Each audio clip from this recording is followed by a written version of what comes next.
ইফতারটা খেয়ে রেখে গেল। আশেপাশে তো কেউ নাই।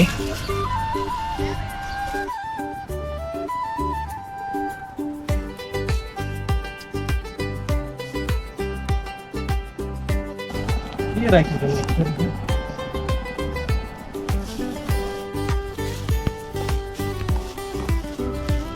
বিরিয়ানি,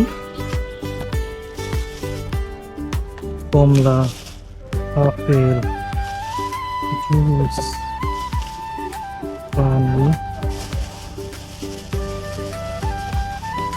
খেজুর,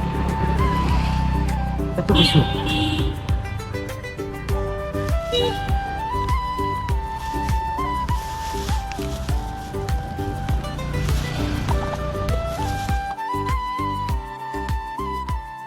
হায় আল্লাহ, তোমার কত রহমত। এই বান্দার মুখের কথা শেষ হইতে না হইতেই তুমি সব ইচ্ছা পূরণ কইরা দিলা।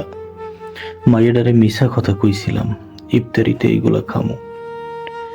একটা মাইয়া আমার মুড়ি দিয়ে ইফতারি করবো শুনলে বুক বাসাইতো। বড় ভালো মাইয়া, আমারে খুব মায়া করে। আমি মিথ্যা মিথ্যা যা যা কইছি তুমি অক্ষরে অক্ষরে সব খাওন এই পাপিরে পাঠাই দিলা। তোমার রহমতের শুকরিয়া আমি কেমনে আদায় করবো?